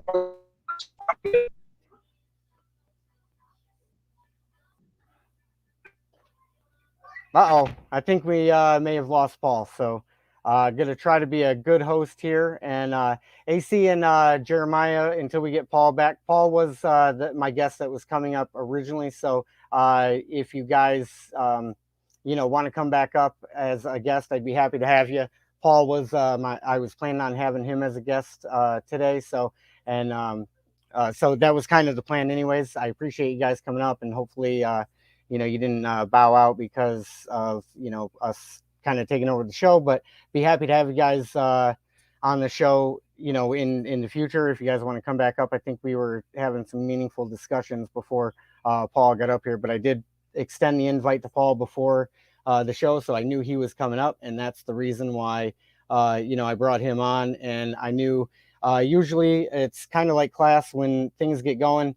It usually is a heavy conversation with Paul and somebody else, and with myself. So Paul just dipped out. I don't know if he's going to be back, but that was Paul from It's Paul Unslaved. Anybody that's just tuning in, looks like I only got 3 people right now. Anyways, hopefully Jaxson didn't throw too much of a monkey wrench in here, but that's going to be an ongoing thing, is trying to work Jaxson into the show and letting Dad focus on the show. But if Paul comes back, we'll bring him back up. If he doesn't, I certainly appreciate having him here. AC or Jeremiah, if you guys are still listening to the stream and you want to come back up, I don't know if we'll see Paul again or not, but you're more than welcome to come back up and we can continue the discussions that we were having. Again, I apologize for any of the hiccups, one being Jaxson, another one being technical difficulties. And we lost Paul. I think maybe everybody's having internet issues. Hopefully that's not going to be the case for all the future shows. But anyways, and I'll just go ahead and read off some chat real quick since I have been immersed in the conversation. If you're in here, appreciate you being in here. And Auditors of America. Hey, Jeremy, yeah, I'll give you a stage so you can have your show. Oh, appreciate it, man. Appreciate you doing that. Let's see. Hopefully you guys weren't offended if you guys dropped out because Jaxson interrupted us. But that's some of the challenges I have here on my show. Cammed Up Caveman, I've seen you in here. Thanks for being here, bud. If you're still in here, ATL, if you're still in here, appreciate you guys being here. And let's see, our guys 936, appreciate you here. If you guys are still in here, cool. If not, maybe you'll get a chance to hear me read off your name in chat if you go to replay this stream. So so far, I think we've had some interesting discussions. A few of them got cut off prematurely. So one, we had a phone call on Chuck Bronson's behalf that got interrupted. But then we had Jeremiah and AC come up, and we were having some meaningful discussions. And then I saw Paul, who was my invited guest of the day, come up here. So no disrespect to anybody intended. Hope you guys weren't offended if, you know, the show went in a direction you weren't necessarily on board with. But I don't really have a format for the show yet, but I think I'm going to try to stick to one guest at a time for the most part, because I do like having the one-on-one conversations, and I think it's respectful to one person. Not that there was anything wrong with the AC and Jeremiah both participating when we were up. I thought they were all good discussions until the hiccups prevented us from really making progress and doing something a little more meaningful. So I'll try to work on that and get better on that. If you guys haven't seen in the banner about the merch store, just a quick reminder, if you can like and share this video to others, I would appreciate it.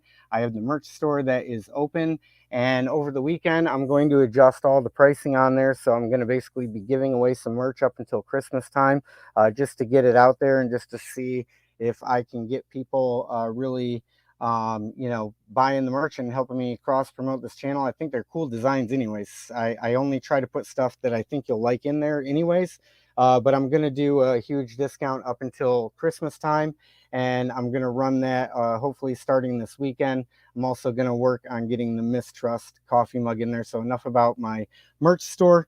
You can see on the banner too, that's Paul's information. Anybody that watches the stream later and you want to support Paul in his mission, I put his information across that banner there. If you guys want to just buy him a coffee, you know, $5, $10, whatever. I mean, the amount of knowledge that Paul has and the ability he has to articulate words is really second to none. And I believe work like that needs to be rewarded.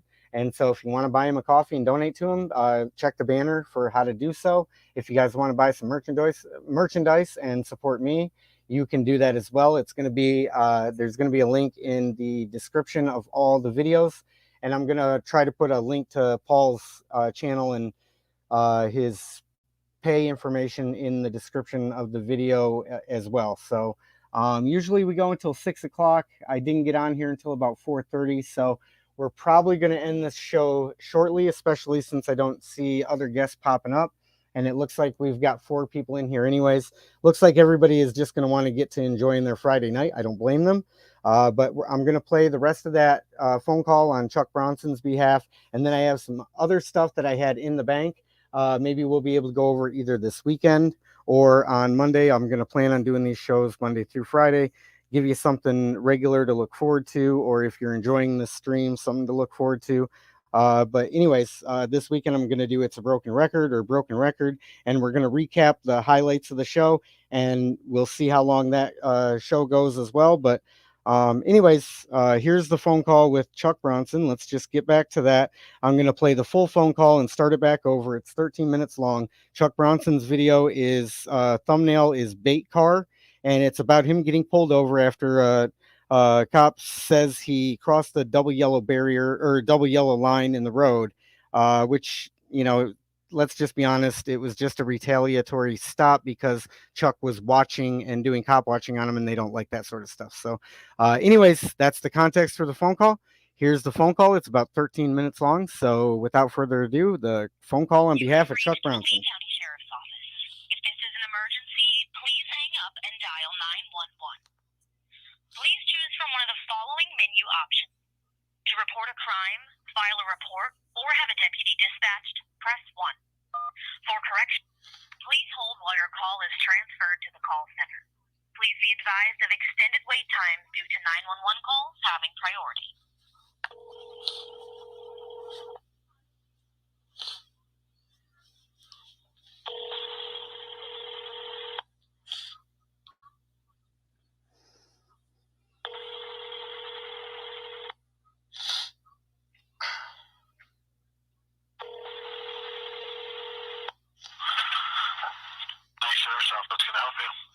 Hi, how are you today? Good, how are you?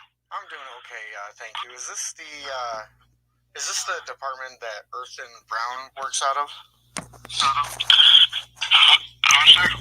I believe his name is Earthen Brown. I believe he may be a sheriff's deputy. What's this referring to, sir? Well, I was just calling. I saw a video that he was in on YouTube. And, I'm just a guy that likes to call and redress his government, exercise his right to redress his government. And I was kind of bothered by a couple of things that I saw in the video. So, I always try to call, the source of where it happened, give them the opportunity to, handle the redress first before, I were to go higher in the chain. You know what I mean? Yes, sir. No worries.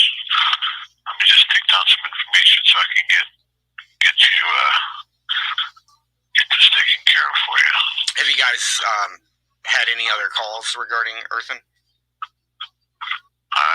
No, sir. I haven't personally. You haven't personally heard of any other calls?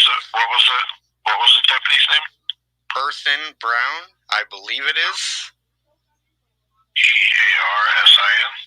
Earthen, like Earth, like flat Earth. EARTHAN Brown. I can't verify the spelling, but.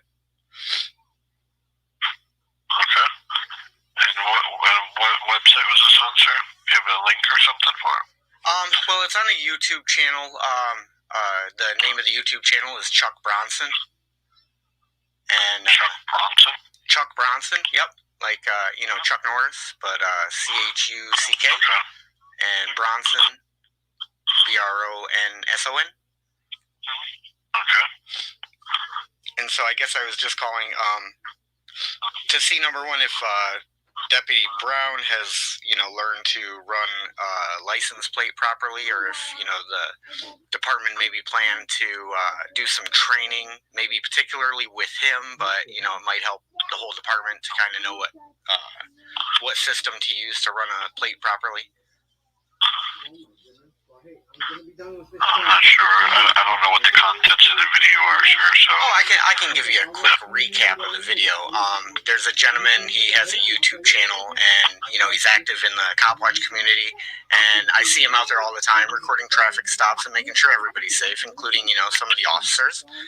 And then he was recording a traffic stop, and then it appeared that Mr. Brown, or Deputy Brown, kind of pulled him over, stating that he crossed a double yellow line, which is the thing about, people that do cop watching and they keep cameras with them all the time and their cameras are constantly running.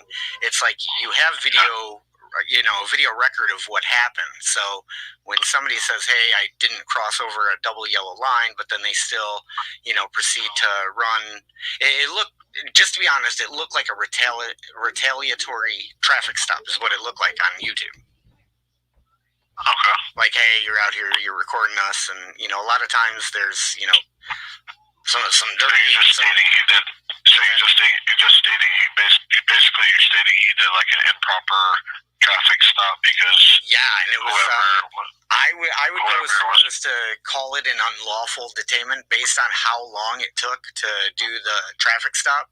And then what bothered me even more, and what I wanted to call and redress to you or to your department is, it looked like they called backup too. So you had, how many deputies does it usually take to conduct a traffic stop? I don't work on the road, sir. I'm just a call taker, so I guess it all depends on the situation. Oh, gotcha. Are you a deputy or are you just a dispatcher? Yeah. I'm a deputy. I'm actually a certified corrections deputy for the jail. Oh, gotcha. Yeah, so those guys out on the road. I would say it might take one deputy at the most to conduct a routine traffic stop, and then maybe call one other, armed gunman for backup. I could understand if you feel like things are getting a little hostile, But then they had a third unit show up, and then, a supervisor did show up because the supervisor was requested, but it took an awful long time for them to conduct the traffic stop. And I guess it stemmed really from them not understanding the proper system to use to run the plate. But I guess what my question really here is is it really routine for there to be 3 units that show up to do a simple traffic stop? And I believe the claim was crossing over a double yellow line, which turned out to be incorrect, and the video evidence showed that that's incorrect. But then it was about an expired plate, which was clearly, not expired. And then they proceeded to run the VIN, and it's kind of like, the guy was just on a traffic or just on a cop watch with these guys, and then they decide to pull him over shortly after. Wouldn't you consider that, maybe retaliatory, or could you see how that would be perceived as retaliatory? I'm not sure, so I can take down your information and phone number and have somebody give you a call. Well, I'm not so much interested in somebody calling me back as much as I am just seeing, is there a supervisor or somebody on duty right now that I could speak to so we can maybe talk about maybe getting some additional training on, number one, public photography and, how it's probably not a good idea to retaliate against somebody that's got cameras running, because it kind of makes the department look bad. Yeah. The only supervisors in here are the clerical communication supervisors.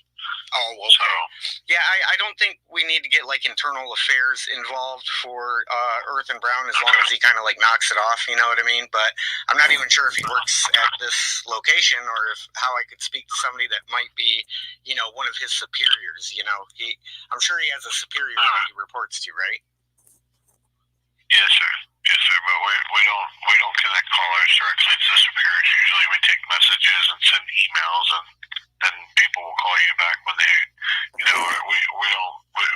the superiors and stuff on the road are constantly going to calls and monitoring calls and things of that nature. Yeah, which is why. So you can see what my concern is, I think, because they obviously have real bad guys out there, and they have real crime to, try to prevent, right? So it's kind of so for 4 units, I understand the supervisor that was called out there. That was by request of the gentleman who they pulled over. But the other 2 units, instead of being out there stopping a bad guy from potentially robbing a gas station, they're kind of showing up just because they perceive somebody as being a little bit hostile. But I don't know. Have you ever been pulled over? Do you know what the date of this incident happened, sir? I don't know the date, but I just saw the video. It just uploaded on YouTube. I saw the video last night, so obviously, it had to happen, last night or earlier than that for the video to upload. But I don't know the exact date. But I guess what I was trying to go back. What I'm gonna do is I'm gonna talk to my superior about this, and we'll let it go up the chain to his supervisor. Okay, sir? Yeah, because I'm not calling for internal affairs to get involved. I understand your concern. Yeah. So definitely pass on the information. Yeah, I'd be happy to leave you a phone number, and maybe you could give me the name of the, who to expect to call back from. Okay. What's your name, sir? My name is, they call me Broken. Broken. Broken? Yeah. I go by Broken. Okay. And then my phone number is 248. 650. Yeah, and I'm in the Michigan area, but I do plan on coming down to Florida, eventually. So I just want to make sure if I have out of town plates that I'm not going to get seized on the side of the road, and then I'm going to have people detain me. And then the last question I wanted to ask: do you think it's because the guy was white? Do you think that's why they retaliated against him? I don't know, sir. I'm not familiar with this deputy. I don't know what his race is or the driver's race. I don't know much about the incident, but could it have been my due diligence and pass this on to the supervisor? Yeah, could it have been racial profiling based on the fact that he was white? And Florida has a heavy Hispanic population, so maybe he was white and that was the problem. I can't tell, sir. I was not there, and I doubt that. We don't practice, we don't condone or practice those type of behaviors at the sheriff's office. So Yeah. I definitely would hope that wasn't the case. So, I mean, No. yeah. No, of course, Florida, you guys probably got to worry about a lot of drugs coming in and being smuggled there, being so close to, like the Caribbean and stuff. So, you know how silly it might be to kind of be giving one guy a hard time and have 4 units dedicated to him. Yeah, we're a equal opportunity employer, so I thought that was the case. Okay. Now, do you know if any of the deputies participate in maybe drug trafficking down there? Are there any suspected dirty cops that you have working in the department? I don't know anything about that, sir. Oh, I highly doubt that. Our sheriff's office takes pride in our work, so they take pride in their work. Okay. Well, yeah.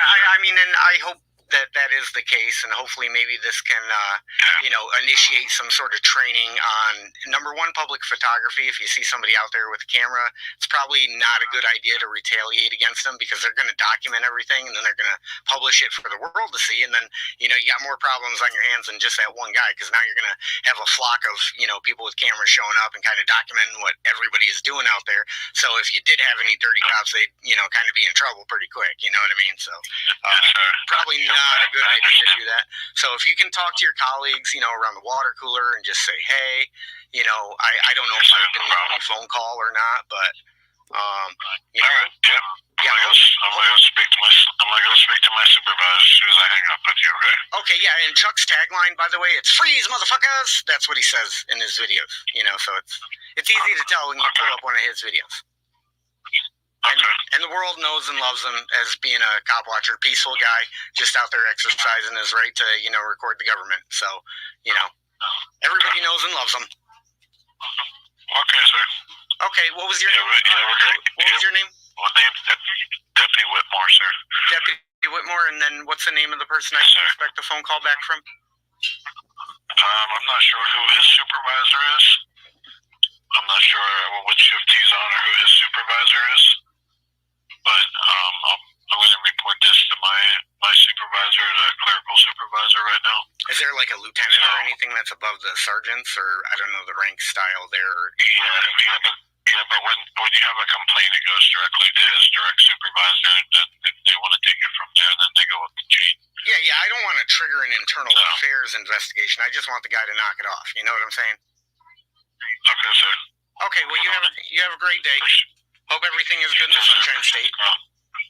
Thank you, sir. Have a good day. Okay, thank you. Bye.